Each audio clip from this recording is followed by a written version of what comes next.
Hello guys, welcome back to my YouTube channel. അപ്പോൾ എൻ്റെ പുതിയ വീഡിയോയിലേക്ക് എല്ലാവർക്കും സ്വാഗതം. അപ്പോൾ ഇന്നൊരു ചെറിയ കുക്കിംഗ് വീഡിയോ ആണ്. അപ്പോൾ വീഡിയോയിലേക്ക് പോകുന്നതിന് മുമ്പ് എൻ്റെ ചാനൽ ആരും സബ്സ്ക്രൈബ് ചെയ്തില്ലെങ്കിൽ ഒന്ന് സബ്സ്ക്രൈബ് ചെയ്തേരെ. തൊട്ടടുത്തുള്ള ബെല്ലൈക്കണും കൂടി ഒന്ന് എനേബിൾ ചെയ്തിട്ട് എന്നാലാണ് ഞാനിനി വീഡിയോ ഇടുമ്പോൾ നിങ്ങൾക്ക് നോട്ടിഫിക്കേഷൻ ലഭിക്കുള്ളൂ. അപ്പോൾ ഒട്ടും വൈകാതെ നമുക്ക് വീഡിയോയിലോട്ട് പോവാം. അപ്പം നമ്മുടെ മീനൊന്ന് നമുക്കൊന്ന് ഷാലോ ഫ്രൈ ചെയ്തെടുക്കണം. അതിന് വേണ്ടി നമ്മൾ ആവശ്യത്തിന് കുരുമുളകും, അതുപോലെ തന്നെ ഒരു സ്പൂൺ മുളക് പൊടിയും, പിന്നെ കുറച്ച് മഞ്ഞൾപ്പൊടിയും, പിന്നെ ആവശ്യത്തിന് ഉപ്പും ചേർത്ത് നമ്മളിത് കുറച്ച് വെള്ളവും കൂടി ചേർത്ത് നമ്മളൊന്ന് മാരിനേറ്റ് ചെയ്ത് വെക്കണം. അപ്പോൾ ഞാനിവിടെ 1/2 കിലോ മീനാട്ടോ എടുത്തേക്കുന്നത്. 1/2 കിലോ നമ്മുടെ കേരമീനാണ് എടുത്തേക്കുന്നത്. അപ്പം അത് നമ്മളിതെല്ലാം കൂടി മിക്സ് ചെയ്ത് ഒരു മണിക്കൂറോ അല്ലെങ്കിൽ ഒരു അരമണിക്കൂർ നമ്മൾ വെക്കുക. എന്നാലാണ് അതിന് മസാലയൊക്കെ പിടിക്കുകയുള്ളൂ. നമ്മൾ ഡീപ്പായിട്ട് ഫ്രൈ ചെയ്യേണ്ട, ഷാലോ ഫ്രൈ ചെയ്താൽ മതി കേട്ടോ.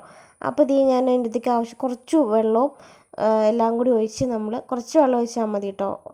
എല്ലാം കൂടി അത് മിക്സ് ചെയ്യാൻ വേണ്ടി മാത്രമേ ഉള്ളൂ. കുറച്ച് വെള്ളം ഒഴിച്ച് നമ്മൾ നന്നായിട്ട് മിക്സ് ചെയ്ത് ഒരു മണിക്കൂർ അല്ലെങ്കിൽ ഒരു അരമണിക്കൂർ വെക്കുക.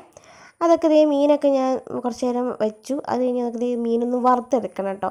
അപ്പോൾ ആവശ്യത്തിന് കുറച്ച് എണ്ണ ഒഴിച്ചിട്ട് അതിലേക്ക് നമ്മുടെ കരിവേപ്പില, അത് ഫ്രഷ് കരിവേപ്പില നമ്മൾ അതിൻ്റെ അകത്തേക്ക് ഇടുക. മീനൊന്ന് പൊടിഞ്ഞു പോയാലും കുഴപ്പമില്ല, എന്നാലും ഒരു ടേസ്റ്റ് കിട്ടിക്കോട്ടെ, കരിവേപ്പിലയുടെ ഒരു ടേസ്റ്റ് കിട്ടട്ടെ എന്ന് ഓർത്തിട്ടാണ് ഇട്ട്. അപ്പോൾ കരിവേപ്പില ഇട്ടു. അത് നമ്മുടെ ബാക്കി മീൻ മാരിനേറ്റ് ചെയ്ത് വെച്ച് മീനും കൂടി നമ്മൾ അതിൻ്റെ അകത്തിട്ട് ജസ്റ്റ് ഒന്ന് നന്നായി ഡീപ്പായിട്ട് ഫ്രൈ ചെയ്യരുത്, ഷാലോ ഫ്രൈ മാത്രം ചെയ്തെടുക്കുക. അപ്പോൾ മീൻ ഞാനെല്ലാം ഓരോ പറക്കിയെല്ലാം അതിൻ്റെ അകത്ത് ഓരോന്ന് എടുത്തിട്ടു കേട്ടോ.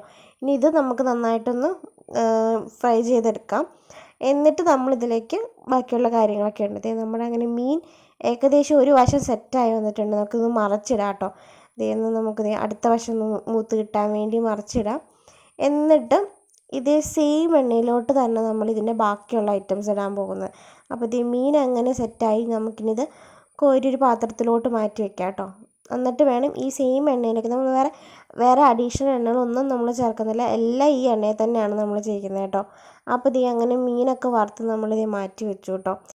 ഇനി ഇതിലേക്ക് ആവശ്യമായ വെളുത്തുള്ളി, ഇഞ്ചി, പച്ചമുളക് ഇതെല്ലാം നമുക്കൊന്ന് മൂപ്പിച്ചെടുക്കാൻ വേണം. അപ്പോൾ ആ സെയിം എണ്ണയിലോട്ട് എണ്ണ ഓൾറെഡി തിളച്ചിരിക്കുന്നതുകൊണ്ട് നമുക്ക് നമ്മുടെ ഇഞ്ചി ഇട്ട് ആദ്യം തന്നെ ഒന്ന് ചെറുതായിട്ടൊന്ന് മൂപ്പിച്ചെടുക്കാം. ഇത് നമ്മുടെ മീനിനെടുക്കുന്നതനുസരിച്ച്, മീനിൻ്റെ അളവനുസരിച്ച് നമ്മൾ ഇഞ്ചി, വെളുത്തുള്ളിയും പച്ചമുളകൊക്കെ കൂട്ടിയും കുറയ്ക്കുകയും ചെയ്യാം കേട്ടോ. ഇവിടെ ഇത്ര എടുക്കുന്നുള്ളതുകൊണ്ട് കുറച്ച് മതിയല്ലോ എന്ന് ഓർത്ത് ഇത്ര എടുത്തിട്ടുള്ളൂ. അപ്പോൾ നമ്മുടെ വെളുത്തുള്ളി അങ്ങനെ സെറ്റായി വന്നിട്ടുണ്ട്. ഇനി നമുക്ക് അതിൻ്റെ അകത്തേക്ക് ഇഞ്ചി ഇടാം. എന്നിട്ട് നമുക്ക് ഇഞ്ചി അതെല്ലാം സെറ്റായി വന്നു കഴിയുമ്പോൾ നമുക്കത് പച്ചമുളകും കൂടി ഇടാം.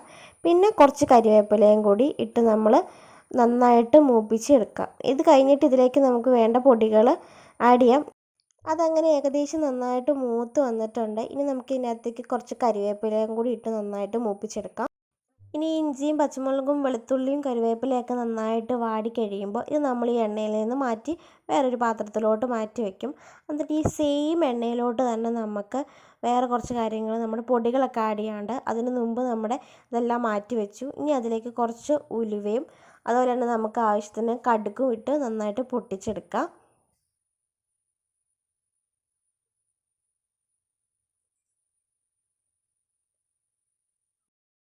ഇനി ഇതിലേക്ക് 1 സ്പൂൺ മല്ലിപ്പൊടി, 2 സ്പൂൺ മുളക് പൊടി, പിന്നെ കുറച്ച് മഞ്ഞൾപ്പൊടി, പിന്നെ അച്ചാർ പൊടി ചേർക്കുന്നില്ല. അച്ചാർ പൊടി ചേർക്കാതെ കേട്ടോ അച്ചാർ ഉണ്ടാക്കുന്നത്. കാരണം അച്ചാർ പൊടി ചേർത്ത് കഴിഞ്ഞാൽ നമുക്ക് ഒരു ഇതുണ്ടാകത്തില്ല. ഇവിടെ അച്ചാർ പൊടി ചേർക്കാതെയാണ് ഉണ്ടാക്കുന്നത്. അപ്പോൾ അച്ചാർ പൊടി ചേർക്കുന്നില്ല കേട്ടോ. അപ്പോൾ ഞാൻ അച്ചാർ പൊടി ചേർക്കാത്ത എന്താണെന്ന് ചോദിക്കേണ്ട, അച്ചാർ പൊടി ചേർക്കാറില്ല. ഇനി ഇതെല്ലാം കൂടി ചേർത്ത് നമ്മളിത് നല്ലപോലെ മൂപ്പിച്ചെടുക്കുക.